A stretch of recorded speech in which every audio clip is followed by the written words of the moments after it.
Hi, നമ്മളോട് ഉള്ളത് സഫ and സംനയാണ്.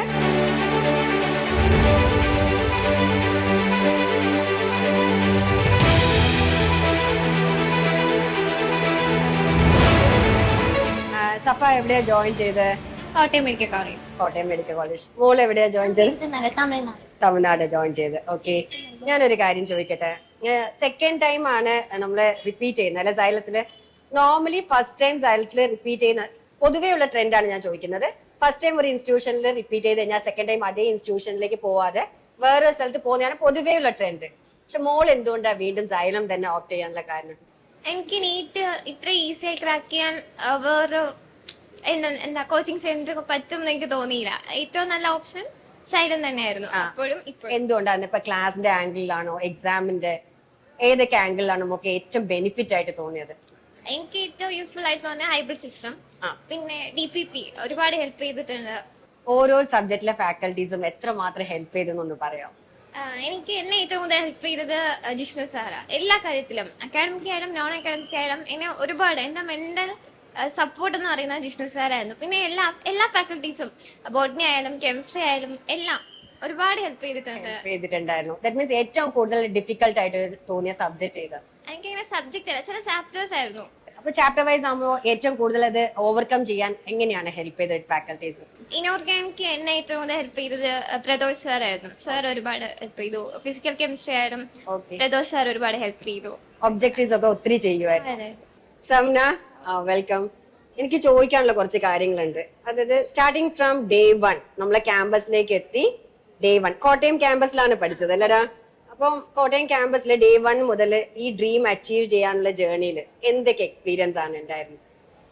ആദ്യം പറയുകയാണെങ്കിൽ ഞങ്ങള് ഫീനിക്സ് ബാച്ച് ആയിരുന്നു. അപ്പോൾ ഓരോരുത്തരെയും പ്രത്യേകം സ്പെഷ്യൽ ആയിട്ട് ശ്രദ്ധിക്കുമായിരുന്നു. അതായത് ഫാക്കൽറ്റീസ് ആണെങ്കിലും മെന്റേഴ്സ് ആണെങ്കിലും ഇൻഡിവിജ്വൽ അറ്റൻഷൻ കിട്ടിയിട്ടുണ്ടായിരുന്നു.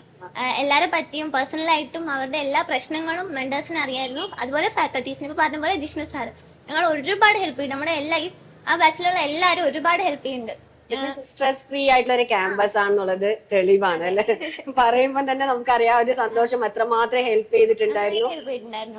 എന്താ എൻട്രൻസ് പഠിക്കുന്ന ഒരു മൂഡിലല്ലായിരുന്നു ശരിക്കും പറഞ്ഞാൽ. ജോളി ആയിട്ട് ഹാപ്പി ആയിട്ടായിരുന്നു എല്ലാവരും അവിടെ പഠിച്ചിരുന്നത്.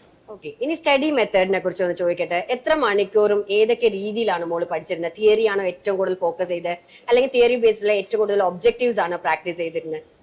സ്റ്റഡി മെത്തേഡിനെ പറ്റി പറയുകയാണെങ്കിൽ ശരിക്കും ഫോക്കസ് ചെയ്തത് സൈലത്തിലെ DPP തന്നെയാണ്. അതിൽ തന്നെ മോസ്റ്റ് പ്രീവിയസ് ഇയർ ആണെങ്കിലും ഇമ്പോർട്ടന്റ് ക്വസ്റ്റ്യൻസ് ആണെങ്കിലും അവർ കവർ ചെയ്തിട്ടുണ്ട് DPP-യിൽ. എക്സാക്ട്ലി, ബിക്കോസ് DPP ഞാൻ കണ്ടിടത്തോളം ഒരു പാർട്ടിൽ തന്നെ 10-20 ക്വസ്റ്റ്യനോളം നമുക്ക് അത് പ്രാക്ടീസ് ചെയ്യാനുണ്ട്. ചെറിയ ചെറിയ പാർട്ടിൽ ഓരോ പോർഷൻ വെച്ചിട്ട് അതിന്റെ ഒരുപാട് ക്വസ്റ്റ്യൻസ് ഉണ്ട്. പിന്നെ ഞങ്ങളുടെ GIB ആണെങ്കിലും ഡെയിലി ടെസ്റ്റ് ആണെങ്കിലും ആപ്പിലെ ക്വസ്റ്റ്യൻസ് ആണെങ്കിലും ഒക്കെ ഹെൽപ്ഫുൾ ആയിരുന്നു. ഓക്കെ, ഈ ക്വസ്റ്റ്യൻസ് ഒക്കെ മോക്ക് ഏറ്റവും കൂടുതൽ ഫൈനൽ എക്സാമിന് ഹെൽപ്പ് ചെയ്തിരുന്നു? ഒരുപാട് ക്വസ്റ്റ്യൻസ് വന്നിട്ടുണ്ടായിരുന്നു. റിലേറ്റഡ് ആയിട്ട് കുറെ കോൺസെപ്റ്റ്സ് വന്നിട്ടുണ്ടായിരുന്നു. So it means very easy ആയിരുന്നു ഞങ്ങൾക്ക് പഠിക്കാനും. ഓക്കെ, സൈലത്തിലെ മെറ്റീരിയൽ തന്നെ മതി ഇനഫ്. നമ്മളെ സ്റ്റുഡൻസ് പൊതുവേ പറയുന്നതാണ് നമ്മുടെ DPP മെറ്റീരിയൽ ആയിക്കോട്ടെ നമ്മുടെ ക്വസ്റ്റ്യൻസ് ഒക്കെ ഏറ്റവും കൂടുതൽ ഫൈനൽ എക്സാമിന് ഒത്തിരി ഹെൽപ്പ് ചെയ്തിട്ടുണ്ടെന്ന് പറഞ്ഞത്. അപ്പൊ കേൾക്കുമ്പോൾ നമുക്കും ഭയങ്കര സന്തോഷമാണ്. DPP-യില് ഒരുപാട് ക്വസ്റ്റ്യൻസ്, അതായത് പല ടൈപ്പ് ക്വസ്റ്റ്യൻസ് ആണ്. അപ്പൊ നമുക്ക് വേറൊരു ക്വസ്റ്റ്യൻ ബാങ്ക് യൂസ് ചെയ്യേണ്ട ഒരു ആവശ്യമില്ല. പിന്നെ ആപ്പിൽ തന്നെ ഒരുപാട് ക്വസ്റ്റ്യൻസ് ഉണ്ടായിരുന്നു. GP എല്ലാം വെറൈറ്റി ക്വസ്റ്റ്യൻസ് ആയിരുന്നു. അങ്ങനെ പല പല ക്വസ്റ്റ്യൻ കണ്ട് എക്സാമിന് ഒരു പുതിയ ക്വസ്റ്റ്യൻ പെട്ടെന്ന് കാണുമ്പോഴത്തേക്ക് ഒരു ടെൻഷനോ അങ്ങനെ ഒരു ഫീൽ ഇല്ലായിരുന്നു. അതേപോലെ LMRP-ൽ എനിക്ക് തോന്നുന്നു ചാപ്റ്റർ വൈസ് എല്ലാ പോയിന്റ്സും കവർ ചെയ്യുന്ന LMRP ആണ് നിങ്ങൾ ഇപ്രാവശ്യം ചെയ്തതെന്ന് തോന്നുന്നു അല്ലേ? അത് എങ്ങനെയുണ്ടായിരുന്നു? അതിന്റെ എക്സ്പീരിയൻസ് എങ്ങനെയുണ്ടായിരുന്നു? ഫിസിക്സ് കെമിസ്ട്രി സ്റ്റേറ്റ്മെന്റ് ടൈപ്പ് കുറെ ചോദിച്ചു. നമ്മൾ ചിലപ്പം ശ്രദ്ധിക്കാവുന്ന പോകുന്ന കുറെ പോയിന്റ്സ് പഠിച്ചത് LMRP-ലെ ക്വസ്റ്റ്യൻ ഒരുപാട് ഹെൽപ്പ് ചെയ്യും. പ്രീവിയസ് ഇയർ ക്വസ്റ്റ്യൻസ് ഒക്കെ പ്രാക്ടീസ് ചെയ്തിട്ടുണ്ടായിരുന്നല്ലേ? അതും നല്ല ഹെൽപ്ഫുൾ ആയിരുന്നു. ഓക്കെ, എനിവേ നിങ്ങളെ ഡ്രീം ഒക്കെ അച്ചീവ് ചെയ്തു. ഭയങ്കര ഹാപ്പി ആയിട്ടുള്ള ഒരു മൂമെന്റ് ആണ്. ഇനി ഫ്യൂച്ചർ ഡോക്ടേഴ്സിനോട് മീൻസ് നീറ്റ് ആസ്പിറൻസിനോട് നിങ്ങൾക്ക് എന്താണ് പറയാം?